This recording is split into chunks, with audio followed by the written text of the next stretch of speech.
परम पूज्य गुरुदेव परम वंदनीय माता जी सूक्ष्म रूप से विद्यमान है। नमन करता हूँ, मानव मात्र को प्रणाम करता हूँ। आदि शक्ति माँ गायत्री जो प्राणों की देवी है, जो प्राण रूप से है। और दोस्तों 84 लाख प्रकार के भिन्न भिन्न प्रकार के जीव शरीर धरती पर विद्यमान हैं। और प्रत्येक जीव शरीर में दोस्तों चूहा, चींटी, कुत्ता, बिल्ली, हाथी, शेर, मगरमच्छ, तोता, चिड़िया, तोता, कबूतर, इन सभी मधुमक्खी, इन सभी में जो इनका शरीर है दोस्तों, इन सभी जीवों का शरीर 5 तत्वों से मिलके बना है। और ये 5 तत्व 5 देव कहलाते हैं। इन 5 देवों का आगमन सृष्टा ने धरती पर प्रथम 5 देवों का आगमन हुआ है। और 5 देवों के मिलन से दोस्तों भांति भांति की संरचनाएं पूरे संसार में बनाई गई है। और ये प्रत्येक प्रकार की संरचनाएं दोस्तों पंचमहाभूतों से बनी हैं। और इनको जीवन इनका जब शुरू होता है तो दोस्तों हमारा वेद ने हमें सबसे पहले 2 सूत्र जो प्रदान किए हैं, वो सारी सृष्टि के भेद को खोलने वाले 2 सूत्र आत्मत सर्वभूतेषु और वसुधैव कुटुम्बकम। दोस्तों ये 2 वेद सूत्रों से सृष्टि के 84 लाख प्रकार के जीव जंतु वृक्ष वनस्पति जितने भी हैं, इनका जो जीवन प्रारंभ होता है इनके शरीरों में। दोस्तों ये यही समझना सबसे ज़रूरी है जीवन में कि आखिर ये जो 5 महाभूतों से बने हुए भिन्न भिन्न प्रकार के जो जीव शरीर हैं, इन जीव शरीरों में दोस्तों किसी भी जीव शरीर में इतनी शक्ति नहीं है, ऐसा कोई अंग प्रत्यंग नहीं बनाया गया है जो प्राण को धारण करता है। और दोस्तों ये प्राण कौन है? ये प्राण ही आदि शक्ति माँ गायत्री जिसको हम कहते हैं दोस्तों, ये वो प्राण रूपी सत्ता आदि शक्ति माँ गायत्री प्रत्येक शरीर में जब प्रवेश करती है तभी उसको जीवन कहते हैं और ज़िंदगी शुरू होती है उस जीव की। दोस्तों यहाँ एक बहुत बड़ा भेद जो सारी दुनिया के बीच में आज प्रस्तुत है, वो है दोस्तों परमात्मा के विषय में मानव के अज्ञान की पराकाष्ठाएं और परमात्मा के संबंध में भांति भांति के मताग्रहों के कारण धरती पर मानव के बीच में दोस्तों आपस में ही युद्ध, शोषण, वध, हत्याओं के लंबे सिलसिले चले आ रहे हैं। और उसी कड़ी में आज के जीवन में हम मिल रहे हैं, जिसमें दोस्तों धर्म के नाम पर और सारी दुनिया में गले काटे जा रहे हैं मानवों के। उसी एक ज़माने में आज हम आपसे इन 2 सूत्रों के विषय में दोस्तों चर्चा हो रही है। ऐसे 2 वेद सूत्र जो प्रत्येक मानव को जानने और समझने ज़रूरी हैं, तो सारा ही भ्रम दूर हो जाएगा दोस्तों। क्योंकि ये जो दशम अवतार कल की अवतार के रूप में यहाँ स्वयं महाकाल दोस्तों भारतीय संस्कृति के 2 पक्षों में से एक पक्ष हम भारतीय सनातन संस्कृति के सभी लोग दोस्तों यहाँ परम सत्ता परमात्मा ने हमें जो वरदान दिया है, जब भी धर्म की हानि होगी और अधर्म बढ़ेगा धरती पर, तो परमात्मा स्वयं धरती पर मानव रूप धारण कर आते हैं और यहाँ धर्म की स्थापना करते हैं। दोस्तों यहाँ ये जो प्रक्रियाएं चली हैं, ये परमात्मा को जो आना पड़ा है दोस्तों, वो यहाँ पहले परमात्मा को आने की आवश्यकता नहीं पड़ी। यहाँ जो मानवों के बीच में आज डार्विनवाद और चार्ल्सवाद के विकासवाद के सिद्धांत के अनुसार सारी दुनिया को जो मानव की उत्पत्ति के संबंध में जो सबको बताया गया है, वो आधे अधूरे ज्ञान पर टिका हुआ एक ऐसा झूठ सारी दुनिया में प्रकाशित और प्रचारित किया गया है। फलतः सारी दुनिया के मानवों को अपने विषय में जो जानकारी है वो दोस्तों एक पशु तुल्य खुद को समझने की एक मानवों को एक ऐसी ज्ञान विज्ञान की धारा दी है जो विकासवाद के सिद्धांत को डार्विन ने प्रस्तुत किया। दोस्तों वो सारी की सारी जो विज्ञान की इनकी पश्चिम की शोधें और खोजें हैं वो सब इन्होंने अपने नाम लिखी ली है और इन 2000 वर्षों में ही धरती पर मानव जीवन से संबंधित सभी पक्षों को का निर्धारण इन 2000 वर्षों के अंदर करने की त्रुटि यहाँ पर की गई है और सारे संसार को केवल 2000-2500 वर्षों के अंदर समेटने की भूल की गई है। और दोस्तों मानव को स्वयं के बारे में अज्ञानता जो फैलाई गई है उसी का परिणाम है आज सारी दुनिया में दोस्तों मानवों के बीच में ही यहाँ धरती पर 1000 वर्षों से आपस में ही मानवों के युद्ध, शोषण, वध, हत्याओं के लंबे सिलसिले चलते चले आ रहे हैं और इसका दोस्तों कोई आज तक निवारण नहीं हुआ, निराकरण नहीं हुआ इस बात का, क्योंकि दोस्तों अब ये जो समय आया है ये दोस्तों पूरे युग का परिवर्तन करने स्वयं महाकाल धरती पर प्रज्ञावतार के रूप में आप लोगों के बीच में आए हैं और पूरी युग निर्माण योजना के उन्होंने प्रस्तुत की है और सारे युग परिवर्तन को उन्होंने अपना लक्ष्य घोषित किया है। और दोस्तों युग परिवर्तन कोई मानवीय सत्ता द्वारा बोला गया कोई शब्द नहीं हो सकता है और किसी मानव के अंदर इतनी हिम्मत, सामर्थ्य कभी आ नहीं सकती है जो इस शब्द का प्रयोग कर पाएगा कोई मानव। तो निश्चित तौर पे यहाँ आप लोगों के बीच में दोस्तों आज जो परम पूज्य गुरुदेव की जो युग निर्माण योजना चल रही है, जो विचार परिवर्तन की पूर्ण प्रक्रिया संसार भर में संव्याप्त है, जो उसी अखंड दीपक की रोशनी में सारे संसार में आज आपको दिखाई दे रही है। दोस्तों परम पूज्य गुरुदेव आज के युग के वो ऐसे परमात्म सत्ता हुए हैं जो बेहद ही साधारण परिस्थितियों में आप सब लोग के बीच में रहे हैं और अपने एक एक सेकंड के जीवन को पूर्णतः उन आध्यात्मिक प्रक्रियाओं में संलग्न संपूर्ण जीवन जो हमारी आध्यात्मिक प्रक्रियाएं दोस्तों सतयुग काल में जो प्रारंभ हुई थी वो आध्यात्मिक प्रक्रियाएं यहाँ मानवीय जीवन के बारे में आप सब लोग को पूर्ण ज्ञान कराती हैं। दोस्तों सबसे पहली जो बात धरती पर प्रस्तुत हुई है आज दोस्तों, सबसे पहली बात ये सिद्ध हुई है आज धरती पर कि मानव का जन्म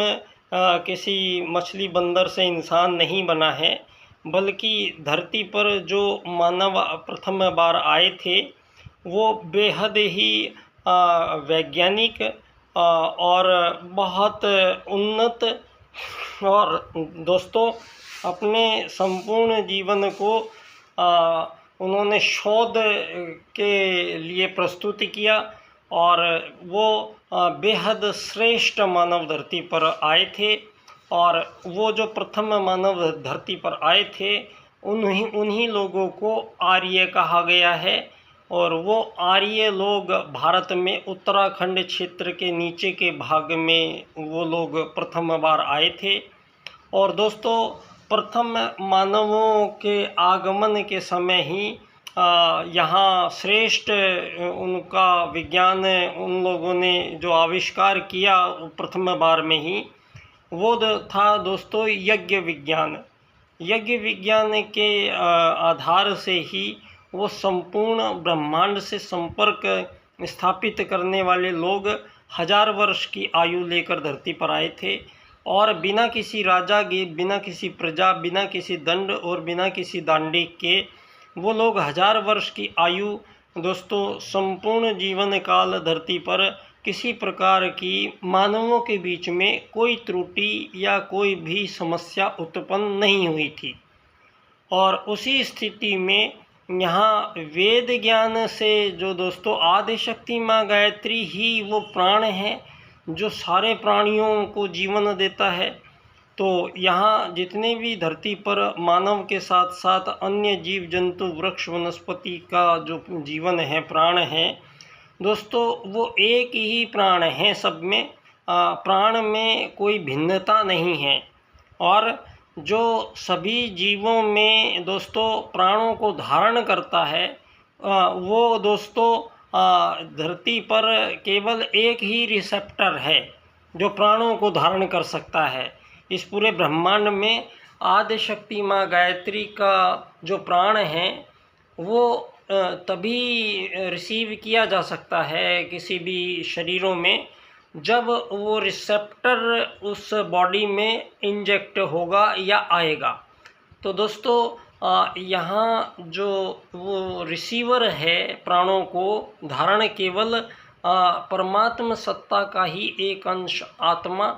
जो सूक्ष्म है, दिखाई नहीं देता है, क्योंकि परमात्मा भी सूक्ष्म है, आँखों से दिखाई नहीं देता है। और आदिशक्ति माँ गायत्री का प्राण भी सूक्ष्म है जो आँखों से दिखाई नहीं देता है।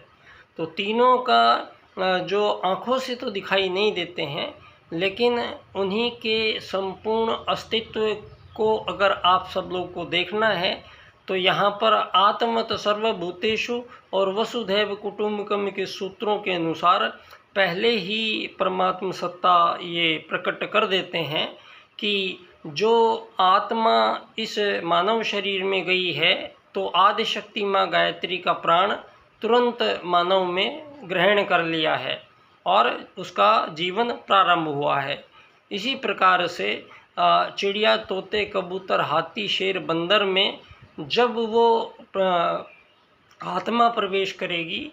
तो ही उनमें आदिशक्ति माँ गायत्री का प्राण अंदर जाएगा और उनकी ज़िंदगी प्रारंभ होगी। तो दोस्तों यहाँ जो परमात्मा ने कहा है वो एकदम सत्य बात है, क्योंकि जो सभी शरीरों में, चाहे वो छोटा बड़ा हवा में चलता है, पानी में रहता है, ज़मीन पे रेंगता है, कैसे भी है, लेकिन उसके शरीर के अंदर जब प्राण प्रवेश एक ही शर्त पर करता है तब वो रिसीवर जो रिसेप्टर है, रिसीवर है, वो उस बॉडी में जाएगा। तो ये जो सभी शरीरों में अंदर प्रवेश जो करता है वो एक ही आत्मा है, उसमें कोई भिन्नता नहीं है। जिस प्रकार आदिशक्ति माँ गायत्री के प्राण में कोई भिन्नता नहीं है। और इस बात को दोस्तों ये आत्मत सर्वभूतेषु का सिद्धांत ये कह रहा है कि चिड़िया, तोते, कबूतर, बंदर, हाथी, शेर, मक्खी, चींटी, इन सब में जो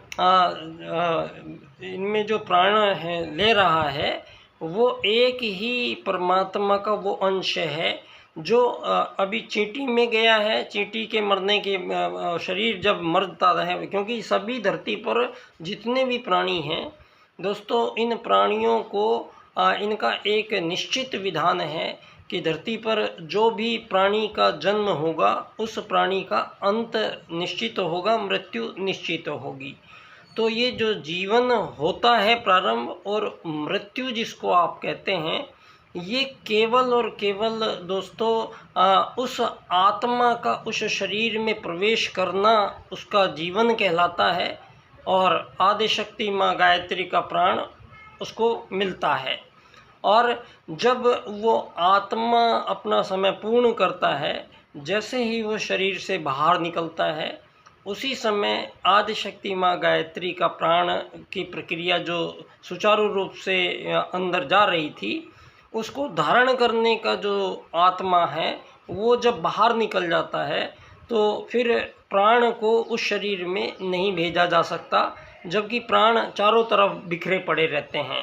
दोस्तों, इसी बात से आप समझ सकते हैं कि सभी में अब वो आत्मा जो चिड़िया में से होके आया है, वो और भारतीय संस्कृति का सबसे मुख्य जो रीढ़ का आधार स्तंभ है वो है पुनर्जन्म। दोस्तों, पुनर्जन्म की मान्यता, और ये पूर्णतः वैज्ञानिक रूप से हम आज साबित करने की स्थिति में हैं सारी दुनिया में, कि हम ये साबित कर सकते हैं कि मानव का पुनर्जन्म होता है। तो दोस्तों, ये जो चिड़िया में से जो आत्मा आई है, वो इस बार किसी मानव में भी प्रवेश कर सकती है, उसके कर्मों के अनुसार, उसके रंग के, आत्मा के रंग के अनुसार। प्रत्येक आत्मा के अपने अलग अलग रंग होते हैं, किसी का पीला, नीला, काला, सफ़ेद, हरा, लाल, इस तरह के आत्माओं के प्रकाश होते हैं, जिसको ऑरा भी कहते हैं। और ये आत्माओं के प्रकाश दोस्तों मानवीय कर्मों के अनुसार इनका निर्धारण और परिवर्तन होता है। और इस प्रकाश के रूप में जब ये आत्माएं शरीरों को धारण करती हैं और अपने जीवन काल को अपने लक्ष्य को प्राप्त करने के प्रयास के तहत धरती पर लाखों करोड़ों साल से, अरबों साल से धरती पर ये आत्मा आती रही है। और दोस्तों, सनातन इस पूरे ब्रह्मांड में जो परमात्मा सत्ता है, वो किसी रूप रंग में नहीं है, वो स्वयं दोस्तों कंपनों की भांति है। जिस प्रकार चुंबकीय किरणों का कंपन होता है, उस प्रकार से सारे ब्रह्मांड में व्याप्त है। और आदिशक्ति माँ गायत्री की बिजली रूपी प्राण वो भी दिखाई नहीं देता है, वो भी बिजली की तरह है, कंपन के रूप में है। और जो आत्म सत्ता है वो भी सूक्ष्म है, वो भी बिजली की तरह है, वो भी दिखाई नहीं देती है। और दोस्तों, यहाँ जो आज मानव आत्मत सर्वभूतेषु के सूत्र को जो तोड़कर और यहाँ धरती पर 8 अरब मानवों के बीच में जो विभेद पैदा किए गए हैं, ये सारे के सारे कृत्रिम विभेद हैं, मानवीयकृत समस्याएं हैं, मानवीयकृत निर्धारण हैं। और इन निर्धारणों को अंतिम नहीं कहा जा सकता, क्योंकि मानव जैसे जैसे आगे आते चले जाएंगे, वैसे वैसे हम उस सत्य को प्राप्त करने की कोशिश में मानव धरती पर आता है। उसी सत्य को प्राप्त करने के लिए आज यहाँ ऋषि सत्ताएं दोस्तों धरती पर एक नए युग को लाने के लिए कृत संकल्पित हैं। और यहाँ मानव है कौन, ये शरीर मानकर जो धरती पर मानव को अमीर, गरीब, मालिक, नौकर के रूप में जो बनाया गया है मानव को, दोस्तों ये कोई परमात्मा द्वारा निर्धारित क्षेत्र नहीं है। और इस बात को पंडित दीनदयाल उपाध्याय जी राजनीति में धरती पर प्रथम बार इसको कहते हैं। दोस्तों, धरती पर प्रथम बार पंडित दीनदयाल उपाध्याय जी राजनीति में मानव को के पहचान क्या है वहाँ से प्रारंभ करते हैं। और पंडित दीनदयाल उपाध्याय जी मानव को दोस्तों ये जो राजनीति का आज युग परिवर्तन से क्या संबंध है, इस पर मैं आप सब लोगों को ये वाकया बताना चाहूँगा। दोस्तों युग परिवर्तन ये स्वयं महाकाल की प्रक्रिया है, परमात्मा द्वारा निर्देशित है। और स्वयं महाकाल जिस धरा पर आए दोस्तों, उसी धरा पर यहाँ जहाँ पूरे युग परिवर्तन का जो संकल्प जन्मा है वो आगरा ज़िला है। और उस आगरा ज़िले के आंवलखेड़ा गांव में परम पूज्य गुरुदेव का आगमन हुआ है दोस्तों। और जिस समय परम पूज्य गुरुदेव आए हैं, उनसे 6-7 साल बाद में ही दोस्तों उसी आगरा की उसी पावन धरा पर उसी युग परिवर्तन के लिए एक और देव आत्मा वहाँ जन्मती है। दोस्तों, ये देव आत्मा का जन्म तो हुआ है यहाँ धानक्या स्टेशन, जयपुर, राजस्थान में। दोस्तों, पंडित दीनदयाल उपाध्याय जी जिनका गांव आगरा ज़िले के चंद्रभान नंगला के थे। और युग परिवर्तन का जो 2 सूत्र है दोस्तों, एक आत्मत सर्वभूतेषु, एक वसुधैव कुटुंबकम। आज परम पूज्य गुरुदेव ने आत्मत सर्वभूतेषु के सूत्र को दोस्तों परम पूज्य गुरुदेव ने के पास जब विश्व राजनीति के पुनर्निर्धारण की बात आई तो परम पूज्य गुरुदेव के पास दीनदयाल उपाध्याय जी गए थे दोस्तों। उसी समय का एक चित्र मैंने आपको प्रस्तुत किया है। और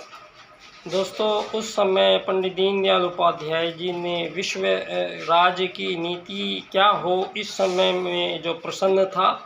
तो परम पूज्य गुरुदेव का जो प्रथम पुस्तक मैं क्या हूँ पुस्तक उनको दी थी। और आत्मत सर्वभूतेषु की सिद्धि राजनीति में करने का आदेश पंडित दीनदयाल उपाध्याय जी को जाता है। दोस्तों, पंडित दीनदयाल उपाध्याय जी ने आजीवन बहुत समस्याएं यहाँ सही जीवन में, और उसके बाद भी वो उस विश्व क्षितिज तक पहुँचे और परम पूज्य गुरुदेव को दिया हुआ उनका जो दोस्तों उनका प्रण है वो उन्होंने बम्बई अधिवेशन में पूरा किया। और बम्बई अधिवेशन में अपनी मृत्यु से 1.5-2 साल वर्ष पूर्व ही उन्होंने विश्व राजनीति के सम्मुख 4 राजनीतिक सूत्र प्रस्तुत किए हैं। दोस्तों, आज सारे विश्व को इनके राजनीतिक सूत्रों पर चिंतन मनन करने की बहुत आवश्यकता है। और यहीं से ये मार्ग जो चला है, जो कारवां चला है, जो सतयुग की वापसी के रूप में परम पूज्य गुरुदेव ने इस 8 अरब मानवों से और अनंत प्रकार के जीव समुदायों से मिलाकर इस धरती को जो सतयुग की वापसी के रूप में प्रस्तुत कर रहे हैं। दोस्तों, निश्चित तौर पे इसमें एक भाग जो है राजनीति के पुनर्निर्धारण का भी है। और ये कार्य परम पूज्य गुरुदेव ने क्योंकि गायत्री परिवार स्वयं राजनीति में भाग नहीं लेता है, तो प्रथम शिष्य के रूप में पंडित दीनदयाल उपाध्याय जी को जैसे श्री राम जी हनुमान जी को साथ लेके आते हैं, उसी प्रकार से परम पूज्य गुरुदेव अपने हनुमान जी को साथ लेकर आए थे दोस्तों। उस हनुमान का नाम है पंडित दीनदयाल उपाध्याय, और जिन्होंने इस सारी दुनिया में जो आज मानवों के बीच हजारों वर्षों से चले आ रहे युद्ध हैं और आज़ाद देशों के रूप में मानवों के बीच जो स्थापनाएं धरती पर धड़ाधड़ की जा रही है, और जो आज तीसरे और अंतिम परमाणु युद्ध की ओर बढ़ती जो दुनिया है, और ये 2024 का ये वर्ष है दोस्तों। 2024 और 2026 के बीच में ही परम पूज्य गुरुदेव ने विशेष समय को कहा है। तो दोस्तों, हम सब गायत्री परिजन जो इस युग निर्माण प्रक्रिया के हिस्सेदार हैं, उन सभी को दोस्तों ये बात भी ज्ञात हो जानी चाहिए। दोस्तों, परम पूज्य गुरुदेव विश्व राजनीति के पुनर्निर्धारण का जो कार्य पंडित दीनदयाल उपाध्याय जी को सौंपा गया था, पंडित दीनदयाल उपाध्याय जी ने उसी अखंड दीपक को साक्षी बना के और उत्तर प्रदेश में भारतीय जनसंघ पार्टी की स्थापना की थी। उसके 1 महीने बाद में फिर इसको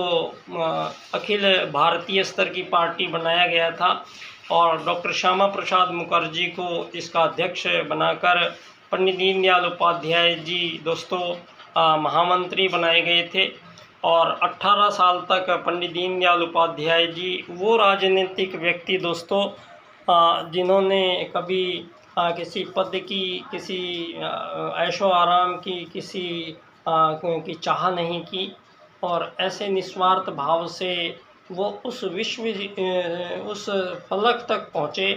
कि दोस्तों यहाँ धान के स्टेशन पे जन्म लेकर और राजस्थान में 18 साल उन्होंने काटे और इन 18 सालों में धरती पर जितने भी कष्ट हो सकते हैं उन्होंने इस राजस्थान की धरा पर काटे हैं। और इस राजस्थान की धरा से फिर उनको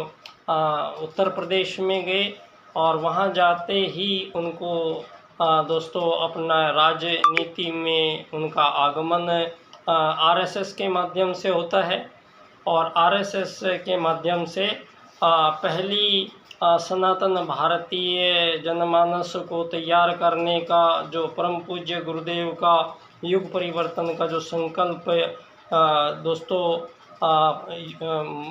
व्यक्ति निर्माण, परिवार निर्माण, राष्ट्र निर्माण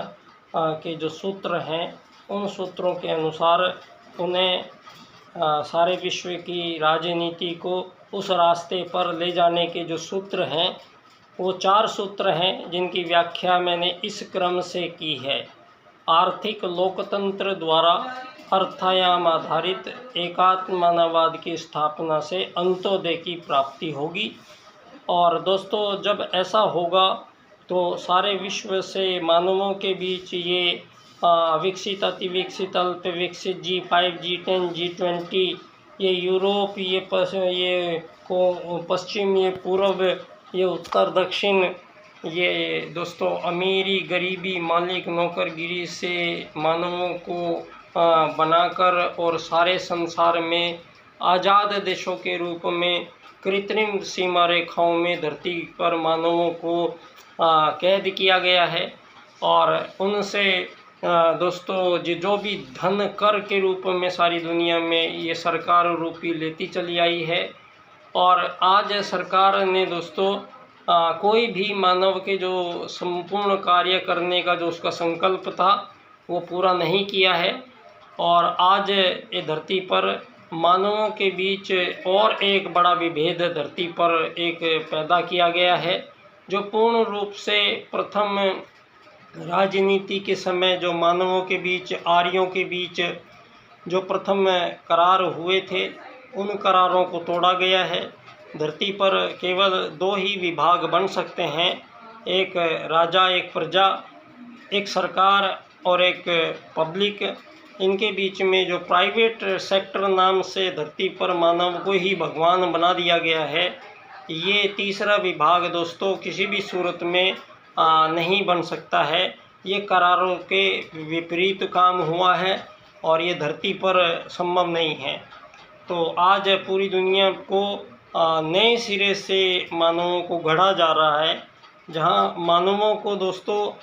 जितनी भी मानव के शरीर की जीवन संबंधी आवश्यकताएं जो आज के समय में रोटी कपड़ा मकान के रूप में एक संघर्ष के रूप में मानव को दी गई हैं,